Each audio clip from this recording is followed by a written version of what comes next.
Ante todo, muy buenas tardes. Para mí es un placer compartir con ustedes este espacio que me ha brindado la Corte Superior de Justicia de Junín, felicitándola y en la persona de su presidente, el doctor Ricardo Corrales, que ha tenido a bien desarrollar esta imponente iniciativa de un congreso de 2 semanas en la que me ha considerado poder participar.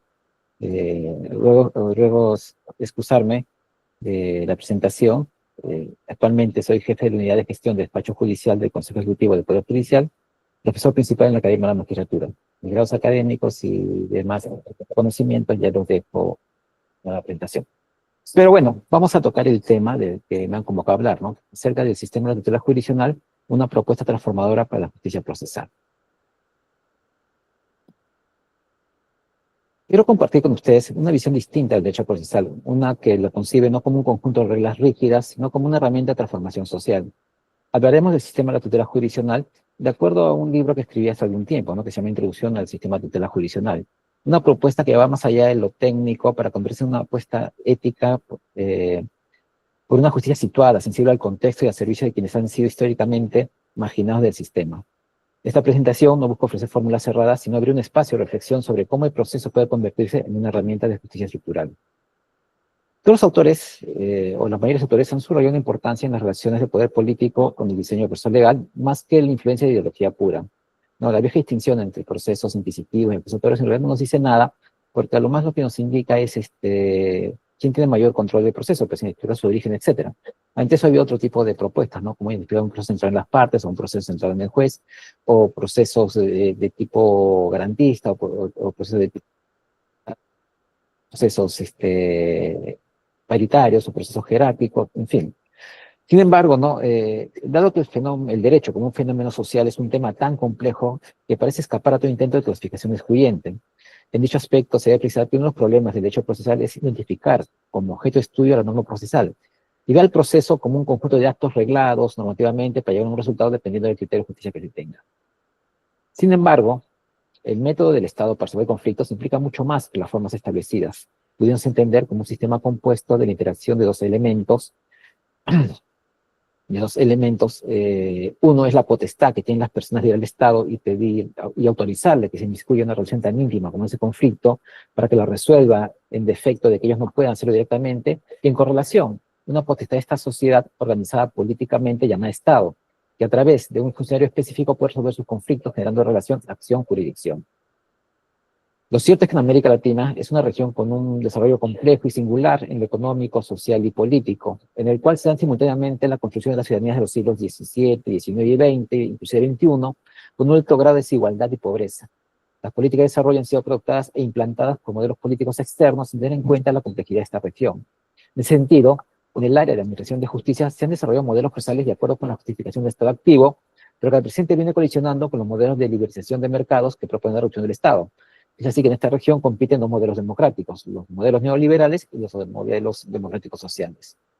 De esta forma, en un modelo político neoliberal, la justicia se presenta como una garantía de ventaja mutua. En consecuencia, se debería desarrollar un proceso competitivo, en el que la mayor asignación de esfuerzo procesal corresponde a las partes. Según este principio de la justicia como garantía de ventaja mutua, la decisión del Estado debe reflejar la diferencia de poder de negociación de las partes en conflicto, y este es el incentivo de las partes para acudir al sistema jurisdiccional. Si la decisión no refleja el hecho del poder diferencial de negociación que le correspondería en una situación de acuerdo, tendrían al contrario un incentivo para violarlo. En consecuencia, es el autointerés en un motivo para comportarse de manera justa. El concepto de justicia como fin del proceso es el restablecimiento del contrato, y por tanto, de la resolución del conflicto que altera dicho contrato, entendido por ello la justicia como un mercado, no la justicia un bien que se debe alcanzar a las partes en conflicto a través del proceso. En el otro extremo, en un modelo político, democrático, social, se desarrolla un proceso solidario o eficiente, en donde la asignación de esfuerzo procesal del Estado es mayor a la asignada por las partes. Se subvencionan costos del proceso a las partes y se tiene como sustento el concepto de justicia como principio de imparcialidad. De acuerdo con este concepto, se separa la diferencia de poder de negociación de la justicia. El motivo para un comportamiento justo no es el autointerés, sino un actuar en concordancia con principios que razonablemente no podrían ser rechazados por quienes buscaron un acuerdo con otros bajo condiciones libres de ventajas y desventajas negociadores. En este caso, el objetivo del proceso es alcanzar la justicia como principio de imparcialidad. Es una justicia equitativa, de acuerdo con las políticas que da el Estado, siendo la función jurisdiccional a través del proceso una herramienta de implementación de políticas públicas.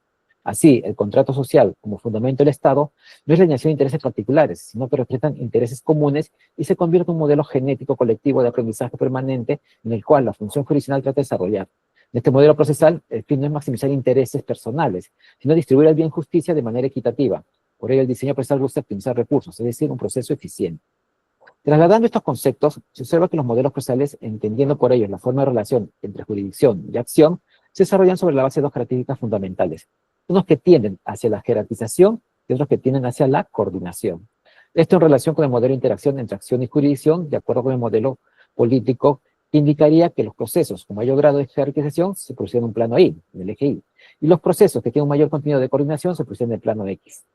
En consecuencia, un proceso será X cuando se representa un estilo autoritario en el que se pone énfasis en la productividad, es decir, la eficiencia que implica la producción al menor costo. Por ello, el control de la producción viene en forma jerárquica determinada por la autoridad y debido a ello la justicia se puede entender cuando el punto de equilibrio de la acción y jurisdicción se encuentra más cerca del punto más bajo de los costos del proceso. Mientras que el modelo Y representa el estilo participativo de la administración que supone que pondrá en ejercicio el autodireccionamiento y el autocontrol en la realización de los objetivos o organizaciones en la medida que estén comprometidos con sus objetivos, siendo objeto del proceso maximizar ese compromiso. En otras palabras, si entendemos a la justicia como un mercado, ¿no? Como un análisis de mercado, y no está hablando de mercadeo o intercambio o mercantilista, sino de una forma de expresar los fenómenos sociales donde hay un intercambio de bienes, tenemos que hay un eje vertical, que es el eje J, donde está un bien asignado directamente, exclusivamente al Estado, que es la jurisdicción. Y un eje X horizontal, que es el que está asignado a las personas, un bien de las personas, que es la acción. Y entonces, ¿qué es la justicia? El intercambio entre jurisdicción y acción, el intercambio que da la sociedad con el Estado. Y es en ese modelo el intercambio perfecto cuando se cruzan ambos ejes. Un punto hipotético que vendría a ser esta definición de justicia, como decía Justiniano, dar a cada uno lo que le corresponde. Como en todo escenario de mercado, se producen dos curvas. Uno, la que ustedes ven sombreadas de verde, que es la curva de costos marginales, y una sombreada de amarillo, que es la curva de utilidad marginal. Como ven, el punto más bajo de los costos es el que está cerca del punto hipotético de justicia. Y el punto más alto de la utilidad es el que está el punto más cerca de justicia. Pues bien, en este espacio, entre estos puntos, el punto más bajo de costos y el punto más elevado de utilidades, hacia el punto hipotético de justicia, que se dan los modelos procesales.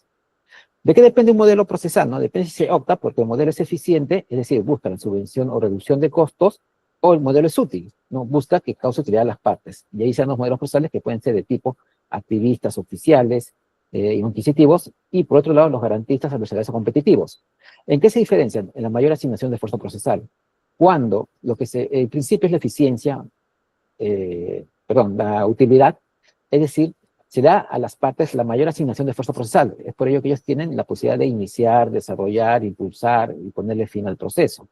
Mientras que cuando lo que se busca es la eficiencia, es decir, la reducción de costos en este intercambio de bienes, la mayor asignación de esfuerzo procesal se le da al Estado juez. Es por eso que el juez impulsa, pide pruebas de oficio, da impulso al proceso, pone fin al proceso, etc. ¿De qué depende la elección entre un Estado activista, oficial, inquisitivo o un proceso adversarial, adversarial competitivo garantista? Depende del principio de justicia que tenga la sociedad. En un modelo oficial, activista o inquisitivo, la justicia entiende como principio de imparcialidad. Es decir, el bien es muy caro que sale del mercado y por tanto que se tiene que distribuir de manera eficiente entre todos. Y por eso el Estado asume esa responsabilidad y quita los costos al proceso y se asigna al funcionario. Mientras que en un modelo garantista competitivo adversarial, el principio de justicia que corresponde es la garantía de ventaja mutua, es decir, la replicación del poder que se tiene fuera del proceso para alcanzar en el proceso los mismos resultados que tendría fuera del proceso, es decir, nadie compra pan para vender pan. ¿De qué depende, no? Este principio? Depende del modelo político en el cual se tenga. Este modelo activista, oficial o inquisitivo, como justicia, como imparcialidad, se coloca mejor en un modelo social democrático, mientras que estos modelos procesales, garantistas, empresarios competitivos, con el principio de justicia como garantía de ventaja mutua, se adecuan mejor en un modelo neoliberal. Hace mucho tiempo que ya terminó la discusión entre estados totalitarios y estados democráticos. La democracia es un sistema político hegemónico con ciertos modelos imperfectos, como Nicaragua, Venezuela, etcétera, pero siguen siendo democracias. Entonces lo que se discute es qué modelo democrático tenemos en América Latina, es un modelo social democrático o un modelo neoliberal. Y como ven, hay una estrecha relación entre el modelo procesal y el modelo político. Tanto es así que Miranda Más, en su libro Las caras de la justicia y el poder Estado, decía que antes de saber qué modelo de proceso quieres, tienes que saber qué modelo de Estado tienes. Porque si no hay esa conexión, Entonces, ¿qué hacemos? Modelos artificiales que van a responder a esta relación Estado, sociedad y proceso. Y por lo tanto van a resultar fórmulas artificiales que pueden resultar en otras actitudes, pero que no pueden resultar en su la actitud. Entonces, hay una estrecha relación entre el modelo político y el sistema procesal. Y ese es el primer punto al cual quería llegar. Dentro de estos modelos, pues, ¿no? ¿Qué tenemos? Que el proceso, más allá de ser entendido como una relación o una situación jurídica desde el punto de vista procesal, o como un mecanismo de alternativo de solución, o como un mecanismo de solución de conflictos desde un aspecto puramente sociológico, es entendido como un espacio de encuentro entre lo social y lo jurídico, ese espacio de encuentro en el cual se da la atribución de un circular jurídico a la conducta de las personas a través del proceso. En este espacio de encuentro, pues se produce en dos ejes, ¿no? Un eje llamado el sincrónico y otro eje llamado el diacrónico. En el eje sincrónico del proceso estaría constituido por las fuerzas que lo estructuran como el espacio social y las variables que permiten formular las correlaciones. Se encuentra en este eje sincrónico el espacio que forma el proceso, que se asemeja a un área triangular y de carácter obligatorio, en el que se reúnen en un vector vertical la autoridad con un poder suficientemente diferenciado que permite su establecimiento con independencia de la voluntad de las partes de la sociedad, en otro vector horizontal lineal, y un tercer vector transversal que está constituido por las representaciones simbólicas que se encuentran dentro del proceso y que impiden la omnipresencia del poder y que ciertos intereses fundamentales se adapten al control del grupo. Es decir, están unidos, ¿no?, el eje jurídico, que es el eje vertical sincrónico, con este eje horizontal que responde al aspecto social, que es el eje diacrónico, a través de un tercer eje, que es el eje que hace que no todo sistema procesal se vaya hacia lo autoritario, o sea, el nivel jurídico, ni hacia los intereses particulares y llega al desarrollo del caos, que es el eje vertical, ¿no? Ese es el que une y reúne a este espacio que se enfoca en dos dimensiones. Uno, el que busca la seguridad jurídica y legal dentro de lo que es el proceso, y el que busca fuera del proceso la legitimidad y la racionalidad del mismo, con lo cual se verifica a través de la sociedad. Por eso, ¿no?, el proceso se constituye como un campo social, donde las relaciones y representaciones se actualizan constantemente en función de los contextos específicos de significación de cada sociedad, superponiéndose, no eliminando los elementos más antiguos. Así, solo un análisis que haga coincidir la dimensión sociológica con sus múltiples facetas sincrónicas o la dimensión diacrónica puede dar cuenta del fenómeno del proceso. El eje diacrónico del proceso como espacio social está considerado a través de su dinámica interna y externa. La función externa puede definirse en su doble función en términos de resolución de conflictos y de control social, mientras que la función interna está determinada por las relaciones entre lo social y lo jurídico, en donde se acumula el capital simbólico por el que funciona como espacio de dominación de lo real y por tanto de producción y aplicación del derecho. Esta distinción entre el eje diacrónico y el eje sincrónico del proceso nos va a tener distintas consecuencias de acuerdo a la perspectiva en la cual se enfoque. Para Miguel Ángel Quiroga Caldani, ¿no?, la perspectiva diacrónica, que se refiere a la sucesión, y la perspectiva sincrónica, que se refiere a la simultaneidad, es vital para la comprensión del derecho. Así, la sincronía aporta distracción, mientras que la diacronía trae consigo contracción. Señala que el imperio desbordante de la referencia sincrónica tiende a dar a la vida carácter zigzagueante, en tanto que el desarrollo excesivo de la perspectiva diacrónica aprisiona en un proyecto cuando el curso vital está remitido en demasía hacia la sincronía, entra en dispersión. Y cuando está referido en exceso a la diacronía, produce la obsesión. Por eso es que no podemos enfocar un proceso totalmente en el eje diacrónico, porque estaríamos en un eje autoritario, un modelo muy formal, un modelo cerrado, y tampoco podemos enfocarnos tanto al eje diacrónico, ¿no?, porque haríamos un proceso muy flexible, con falta de orden, desordenado, y que podría sobreponer intereses particulares sobre intereses generales. En las distintas dimensiones que tiene el derecho, esta perspectiva de diacronía, sincronía, tiene distintos resultados. En una dimensión jurístico-sociológica, la acertada integración de la perspectiva sincrónica y diacrónica es imprescindible para el aprovechamiento de las oportunidades que brinda la vía jurídica en cuanto a la estrategia, táctica y orden de repartos. La sincronía deja más espacio a las diversas posibilidades en que se mueve la ejemplaridad, en tanto que la diacronía es más afín a la planificación gubernamental. Sin embargo, los desbordes, en uno u otro sentido, llevan al tropiezo con los límites de los repartos, una situación de estancamientos. Así, en los marcos de excesiva sincronía, que involucra la dispersión, se generan repartos y órdenes de repartos claudicantes, mientras que en el abuso de la perspectiva diacrónica, que lleva a la obsesión, suele significar repartos y órdenes de repartos atropellados, cuyo desborde lleva, en muchos de los casos, a la revolución. Y es lo que vemos muchas veces, ¿no?, en el tema de las resoluciones judiciales. Cuando se enfocan estas hacia una perspectiva, digamos, sincrónica, ¿ok?, ¿no?, el momento único, de acuerdo a la planificación, y entonces tiene un efecto muy cerrado normativo, inflexible.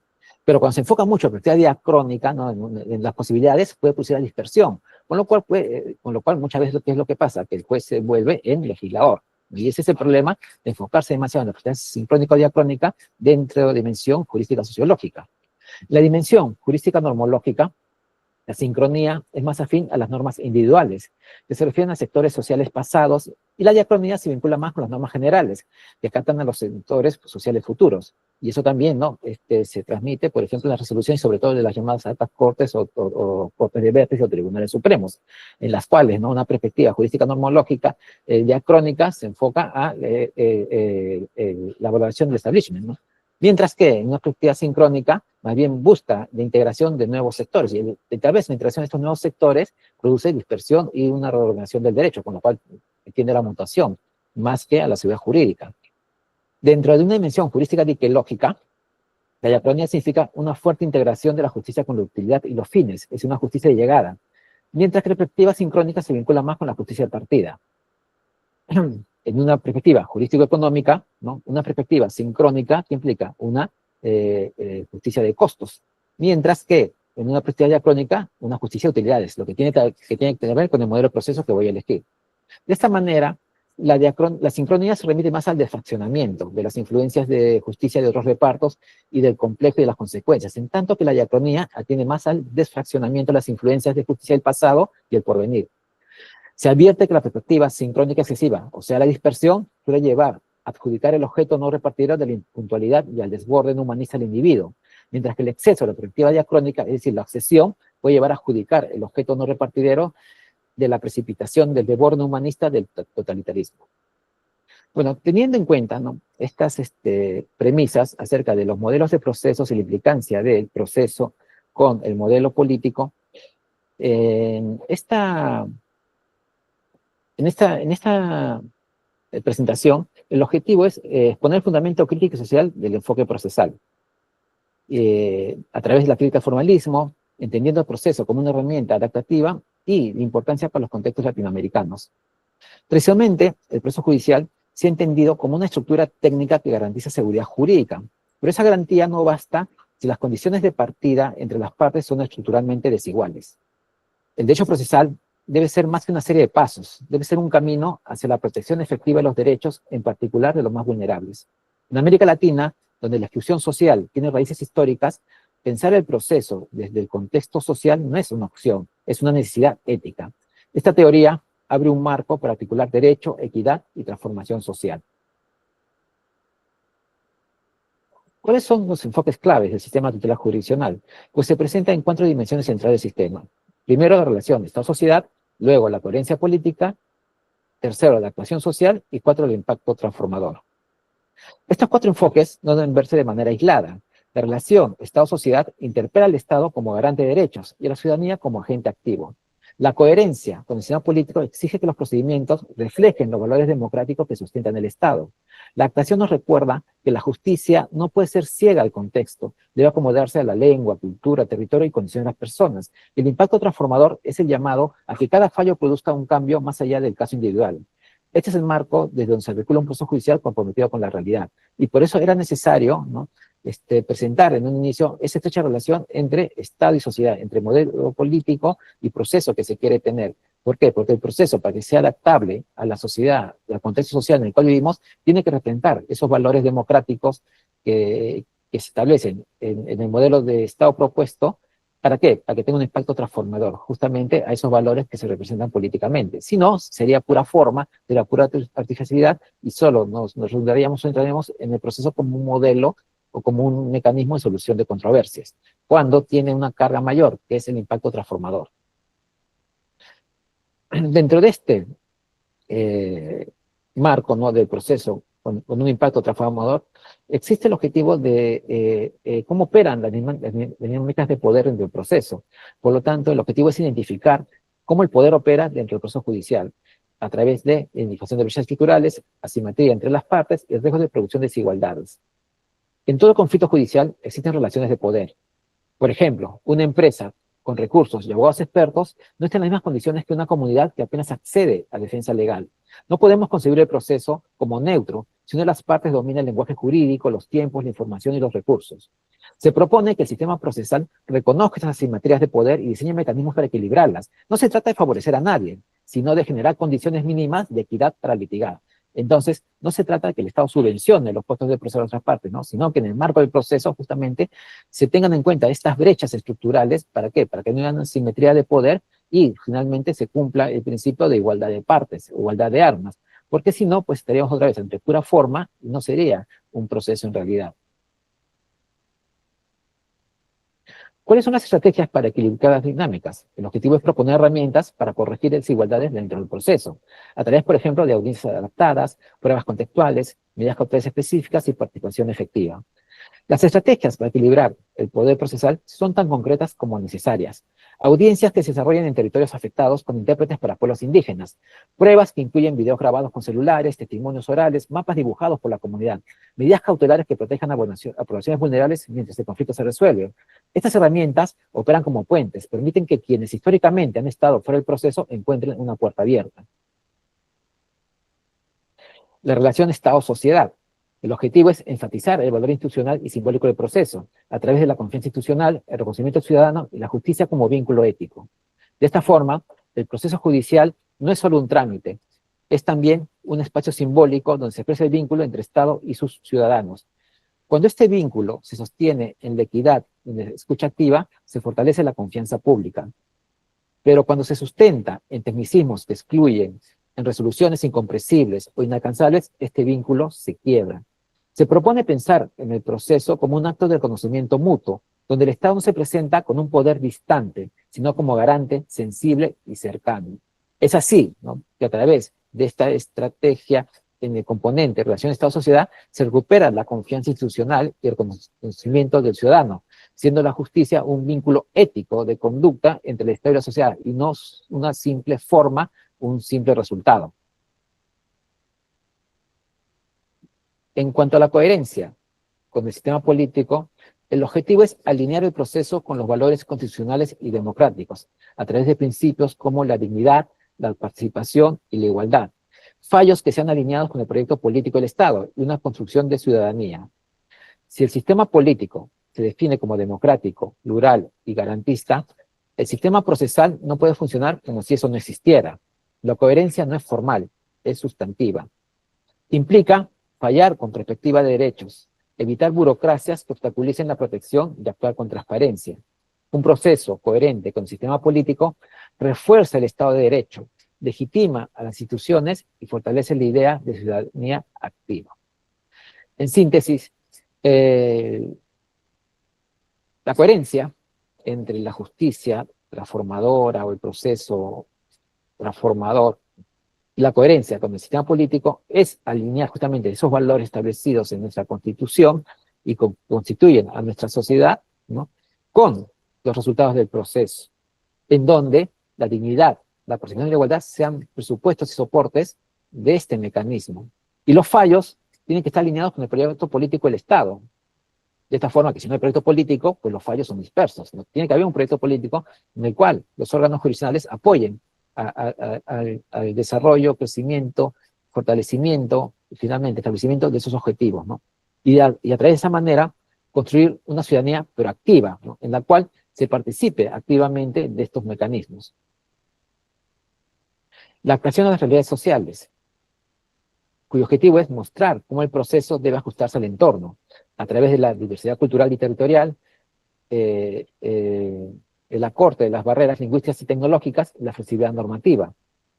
Por ejemplo, ¿no?, ¿sería justo exigir los mismos plazos y formalidades a una comunidad indígena del Brain que a una empresa multinacional? Efectivamente que no. Adaptar el proceso no es debilitarlo, es fortalecerlo en legitimidad. Es diseñar procedimientos que respondan al entorno, por ejemplo, con audiencias móviles, notificaciones orales, escritos claros y accesibles. Es tratar con justicia a los diferentes y no exigir que se ajusten a un modelo único que fue construido con criterios excluyentes. Es aquí donde se aplica, pues, digamos, la doctrina o teoría de Amartya Sen, ¿no?, de su teoría de la justicia, en la cual el principio no es igualar a todos, sino que no se cumple la ley de los peces. ¿Y cuál es la ley de los peces? Que el pez más grande no se coma al pez chico, sino darle igualdad de oportunidades a todas las personas para que desarrollen sus capacidades dentro del entorno social. Pacto transformador, que propone una visión del proceso que trascienda al caso individual, a través de presentes estructurales, reformas y reparación colectiva, y el proceso como motor de cambio social. Un proceso no tiene que ser, o no tiene que quedarse en el expediente, puede ser más bien el punto de partida para una política pública, una reforma legal o una práctica institucional nueva. Por eso se propone que el impacto de un fallo no se mida solo en el resultado, sino también en su capacidad para prevenir, educar, inspirar. Un fallo que reconoce el derecho a la consulta previa, por ejemplo, puede evitar futuros conflictos sociales. Uno que protege la dignidad laboral puede beneficiar a miles. Esto es justicia transformadora. Es lo que se llama el impacto global de una sentencia. Había un caso que comentaba Alfredo Bula, ¿no?, de una viuda, y el desalojo de una viuda, en la cual una señora fallece su esposo y tiene 3 hijos menores de edad. Y justamente por ese hecho queda en un tema de falta de capacidad económica para pagar la renta de su casa, por lo cual el propietario le demanda un desalojo. En primera instancia ordena el desalojo, y cuando apela la sentencia, en Corte Superior se dan cuenta que hay una nulidad, no muy advertida, pero que se declara nula, regresaría el expediente a primera instancia y con ello le daría más tiempo a la viuda para que no sea lanzada a la calle. Si uno lo ve de un sentido humano, diría, sí, habría que darle, ¿no?, más tiempo a esta señora para que pueda, claro, poder buscar recursos para ir a otro lugar. Pero ¿qué pasa con eso? Que hay un impacto global, hay un mensaje de la sociedad, y es que no se puede desalojar a las viudas. Entonces, los próximos inquilinos evitarán no alquilar a viudas. Entonces, por una viuda que se quede en su casa, 100 viudas no van a encontrar alquiler. Eso se llama el impacto global de la sentencia. O sea, no solo pensar en el caso individual, sino en los efectos globales que va a tener. Ese caso, por ejemplo, en sentido restrictivo, también en sentido amplificatorio, ¿no? Que cuando se da un derecho a alguien, ese mismo caso puede servir para iniciar nuevas políticas, iniciar nuevas respuestas a ciertos problemas. Por ejemplo, en el caso del medio ambiente, hasta antes del caso Luchetti nadie había tomado en cuenta el tema del medio ambiente, pero a través de unas medidas cautelares en la materia civil, a pesar que existía un código en ese tiempo del medio ambiente, porque no tenía una vía procesal específica, se pudo detener, ¿no?, el impacto medioambiental que se iba a ocasionar sobre los pantanos de Villa, que en aquel tiempo no le daban mucho interés. 10 años después, 20 años después, ¿no?, la zona de impacto de Villa se ha vuelto una zona turística y se ha mantenido, digamos, la biodiversidad y el ambiente y espacio ambiental. Pero son esos fallos justamente los que, si bien resuelven el caso individual, no provocan cambio hacia el futuro. ¿Cuáles son las propuestas, ¿no?, desarrolladas? Que implican sistematizar estrategias prácticas derivadas de los enfoques, a través de la ejecución participativa, fallos con enfoque preventivo, monitoreo de cumplimiento y estándares jurídicos claros. Hasta aquí hemos ido entretejiendo una serie de propuestas diseñadas, diseñar fallos que incluyan obligaciones claras para prevenir nuevas vulneraciones, monitorear su cumplimiento con participación ciudadana, generar estándares que puedan replicarse y sobre todo reconocer que el fallo no es el final del proceso de justicia, sino el inicio de un pacto transformador. Estas propuestas invitan a reimaginar el proceso como algo vivo, conectado con el territorio y la sociedad. En conclusión, ¿no?, cerrar el marco teórico desde una síntesis crítica y positiva, a través de un proceso ético, social y transformador. Una justicia más allá de la técnica, de una relevancia regional. Esta propuesta no pretende sustituir el derecho procesal vigente, sino llenarlo de sentido. Nos invita a dejar de pensar la justicia como simple aplicación de normas y empezar a sentirla como un compromiso con la dignidad y la equidad. Enfocar a la tutela jurisdiccional como un sistema no es una técnica procesal, es una apuesta ética, política y jurídica de una justicia que se debe tocar por la realidad. Una justicia que escuche a quienes históricamente han sido silenciados, que repare donde hubo daño estructural y que actúe con conciencia crítica. La pregunta ya no es qué norma aplicar, sino cómo aplicar. La norma sin reproducir la injusticia. El proceso en este modelo es un vehículo para la dignidad. Cierro con una frase que resume esta mirada. La justicia, que no transforma realidades, solo perpetúa silencios. Y dejo para pregunta para nosotros. Si nuestros sistemas están diseñados para proteger o para excluir, desde ahí abramos un espacio para construir un proceso que escuche, comprenda y transforme. Muchísimas gracias por acompañarnos. Mis palabras iniciales serán de agradecimiento a la comisión organizadora de este congreso. De igual manera, un saludo cordial al profesor Omar por la exposición brindada. Bien, mi participación sobre lo expuesto va a consistir en 2 partes, una parte teórica, la otra práctica, y sin mayor demora, voy a iniciar con la primera parte, que es la parte teórica o dogmática. Bien, el profesor Omar nos ha tratado sobre el proceso, ¿no? Y acá quiero hacer hincapié porque parece que es un elemento esencial de la tutela jurisdiccional para entenderla como un sistema, ¿no? Y proceso que lo podemos dividir en diversas clases, como el proceso cognitivo, cautelar y proceso ejecutivo, ¿no? Y acá el proceso es donde, cuando lo estudiamos, es importante establecer una clarificación de su concepto, así como de su finalidad, porque a partir de allí se puede establecer el diseño procesal y las normas procesales que van a cumplir o en búsqueda de su cumplimiento de sus fines. Eh, el profesor, por ejemplo, nos ha dicho, nos ha hablado sobre toda la reseña del proceso. Aquí quiero partir sobre, nos ha hablado también sobre las posturas garantista y activista, y es acá donde, para entender el proceso, el agua se divide, ¿no? Hay posturas encontradas, antagónicas, y yo quiero empezar por lo que señaló el profesor Alvarado Belloso, ¿no? Que el proceso es un método de debate, ¿no? Un proceso que es un método dialéctico entre una parte y su contraparte, en las cuales exponen sus hechos, que eso van a ser materia de deliberación por un tercero imparcial, al que lo denominaremos juez, ¿no? Un juez equidistante que resuelve la decisión del caso, ¿no? Entendido el proceso como un método de debate, podemos entender que la finalidad del mismo es la resolución de un conflicto. Finalidad que ha ido virando de un tiempo a esta parte y que se ha ido orillando hacia la búsqueda de la verdad. A partir de los trabajos de Michele Tarufo, Jordi Ferrer y toda la escuela de Girón, ¿cierto? Pero será cierto o será correcto, mejor dicho, que la búsqueda de la verdad es la finalidad del proceso. Particularmente considero que no, porque la búsqueda de la verdad, si lo entendemos así como finalidad, podría colisionar con diversos principios de carácter procesal, incluso algunos fundamentales, ¿no? Como la cosa juzgada, el principio de preclusión, el de congruencia, y en algunos ramas de proceso, como en el laboral, podemos también colisionar con el principio de inmediatez, ¿no? Ya que con la inmediatez existe un factor esencial, importante, que es el factor tiempo, y que en esta búsqueda de la verdad podemos, digamos, desorientar o no tomar en cuenta este factor y trasladarnos años de años con esta búsqueda de la responsabilidad de una falta grave, imponer una sanción, puede ser de despido u otra, eh, vulnerando la inmediatez, ¿no? El factor tiempo. Entonces, he aquí la primera pregunta que le quiero hacer al profesor. Y si la búsqueda de la verdad es la finalidad del proceso. Esa es la primera pregunta.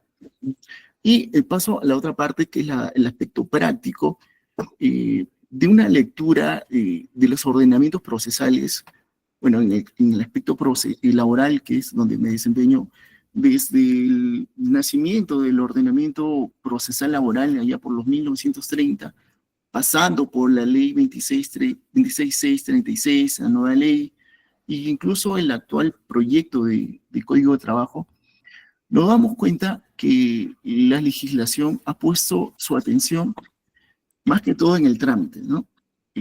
Han sido direccionadas a fin de reducir y acortar los plazos antes de la sentencia, ¿no?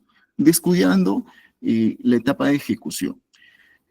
Podemos ver, por ejemplo, en el actual código de proceso, de proyecto de trabajo, incluso hay se toma al proceso monitorio también, ¿no? Esa es una novedad para el proceso de trabajo, pero presenta las mismas problemas, ¿no? De ejecución.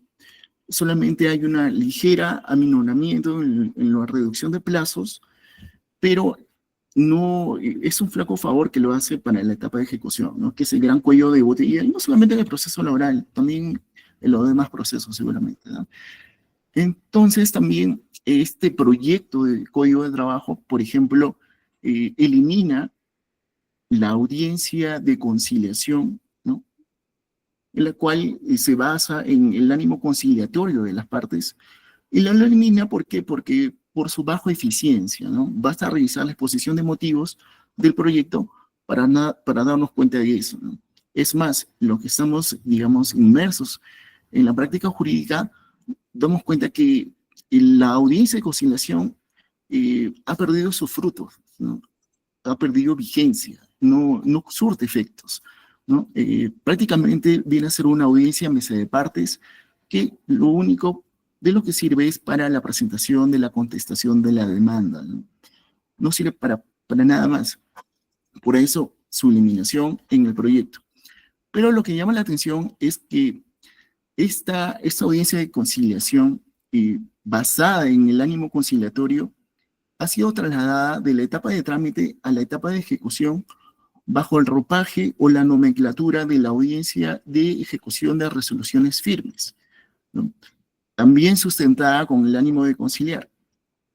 Entonces, acá no podemos dar cuenta que eh, vamos a presentar los mismos problemas más adelante. ¿Por qué? Porque no hay un cambio eh, efectivo, ¿no? Estamos cambiando nada más de nomenclatura, pero en el fondo estas audiencias se basan en el ánimo de conciliar, que ya se ha visto, ha sido claramente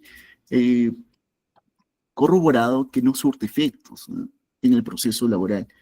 Y por eso podemos encontrar, pues, seguramente una fisura que se va a volver camino con el transcurso de los años, ¿no?, alejándonos mucho más de una tutela jurisdiccional realmente efectiva, ¿no? Y de aquí parte mi segunda interrogante al profesor: ¿qué herramientas procesales considera adecuadas, ¿no?, tomarse para conseguir o acercarnos a una verdadera y efectiva tutela jurisdiccional? Eso sería toda mi intervención. Muchísimas gracias. Quiero felicitar al doctor Juan Carlos Ríos Peringano acerca si la verdad es el objeto del proceso y finalmente que no. Él mencionaba el tema de la perspectiva de Alvaro Belloso y la escuela garantista de Rosario, ¿no?, en la cual el proceso es un método de diálogo, pero esa es una perspectiva, digamos, que ve al proceso como un mecanismo de resolución de conflictos, en oposición al activismo, ¿no?, que lo ve como una función del Estado. Bueno, ese debate para mí es muy antiguo, muy latinoamericano, ya está rebasado. Como digo, primero hay que ver la coherencia entre el modelo procesal y el Estado político que tienes. Si tu Estado político es un modelo neoliberal, en el cual se comprime el Estado, se da mayor de fuerza procesal a las partes, entonces, evidentemente, un modelo competitivo adversarial tipo que con Alvaro Belloso es el ideal. Pero si tu modelo de Estado es un Estado, digamos, una democracia social, donde se amplía la participación del Estado y se da mayor asignación del Estado al juez, lo más idóneo sería un proceso tipo activista, donde la mayor asignación de fuerza se da al juez. Entonces, no depende del pleno procesional de Estado que tienes. Por eso la prueba de oficio no funciona mejor. No funcionarían definitivamente en un modelo competitivo adversarial utilitario. ¿Por qué? Porque ahí la asignación forzada aquí en las partes, eso buscan la utilidad, por lo tanto ellos tienen la carga de la prueba. ¿Dónde funciona? Funciona en un proceso de tipo activista, inquisitivo oficial, pero con un modelo de Estado de democracia social, donde justamente la búsqueda de la eficiencia del proceso hace reducir los costos y por eso el juez se le da esa carga. Entonces, por oficio sí, por oficio no, que es el gran debate entre la escuela activista y garantista no es un debate en realidad, sino es una aplicación, una técnica que responde al modelo más adecuado, al modelo político Estado. Y eso tiene que ver con el tema del objeto del proceso. El objeto del proceso simplemente, dentro de una perspectiva semiótica, es darle atribución, o darle un significado jurídico, atribuir un significado jurídico a una conducta humana, ¿no? Por ejemplo, yo tengo un revólver, la gente está aburrida, manipula el revólver, jala el gatillo, percute el tambor, sale de su proyectil, atraviesa a un compañero que está al costado, la vena o la arteria, el señor entra, no llega oxígeno al cerebro, muerte cerebral. La pregunta es: ¿yo maté al señor? Y la respuesta es no. Y eso es un conjunto de hechos. Revólver, apertura del gatillo, percutar el tambor, de proyectil, impulsación de proyectil, perdón, ¿quién le da el significado que todo significa matar? ¿Quién dice X mató a B? Un juez. Y un juez a través del proceso. Entonces, en la perspectiva semiótica, ¿no?, el objeto del proceso atribuye el significado jurídico a una conducta humana, ¿ok?, ¿no?, a través del proceso. Ese es el objetivo del proceso. Y la búsqueda de la verdad, porque la verdad es un valor relativo, de manera temporal, de manera histórica, de manera individual. Y los valores no pueden ser los fines, ¿ok?, porque son permeables, son mutables. Eso en cuanto al fin del proceso y el modelo activista y garantista que había mencionado. Pero en cuanto al modelo laboral, que me parece más interesante, ¿no? ¿Por qué funciona así? ¿Por qué funciona? Y otra vez, no hay coherencia entre el modelo político y el modelo procesal. Porque si nos damos cuenta, el problema no es el proceso laboral. El problema es las distintas cantidades de normas, los distintos regímenes laborales que existen. Regímenes laborales que unos han sido dados en un estado protector, otros en un estado neoliberal, otra vez en un estado protector. De esta manera, la ley, el 728 dado en el régimen de Fujimori contradice a las nuevas normas laborales o las antiguas normas laborales. Entonces, ¿el modelo procesal a qué responde? ¿A un estado protector o a un estado que flexibiliza el derecho laboral? No tenemos claro esa perspectiva. La multiplicidad de normas y los señores que se ha dado de un proceso que tiene que resolver todo, pero no hay un fin claro. Y por eso, la conciliación, ¿dónde funciona? En un modelo donde hay flexibilización laboral, donde no hay un estado protector con tantos derechos. Ahí funciona la conciliación. ¿Por qué? Porque trato, otra vez, un modelo eficiente, no mantener la ventaja de poder hacia el proceso. Pero no funciona en el estado protector, donde el mensaje del Estado es que se cumplan los derechos laborales. ¿Para qué? Para que las empresas se formalicen. En un mundo como nosotros, donde hay tanta informalidad, entonces, ¿qué necesitamos? ¿Una flexibilización o un modelo protector? Entonces, no hay definición. Ya no haber definición política, al no haber modelo político, el proceso es una suerte, ¿no? de caja de Pandora que tiene que resolver todo y nunca va a ser eficiente justamente porque el problema viene de antes. Las normas que son incoherentes entre sí, que no reflejan un modelo unitario, único, laboral, ¿no? Van a ser fuentes de conflicto. Y por más técnicas que haya, esos conflictos se van a reproducir. Entonces no pensemos tanto en la forma y en la técnica, pensemos en la fuente del conflicto. Suprimamos la fuente de conflicto, uniformicemos lo que queremos, o protegemos o flexibilizamos. No sé, eso ya es un trabajo económico, ¿sabes? Por eso hay mucha no relación y coherencia entre política, proceso y sociedad. Porque si no, pues traemos bonitas normas, exportamos, la tenemos con la y como dice el doctor Ríos, no funciona sencillamente, porque no responde a la realidad. Porque no hemos hecho una análisis de realidad para incrementar la norma. Entonces, no puede ser un análisis realmente jurídico, sino un análisis que va de lo político, social, económico, para allí, ¿no? Elegir la norma más adecuada y que resulte transformar la sociedad. Realmente queremos una sociedad donde todos tengan mayor participación. No queremos una sociedad iguales, porque eso es imposible. Solo que el pez grande no se come el pez chico, es lo que decía Amartya Sen. Y por eso funcionan esos pasos.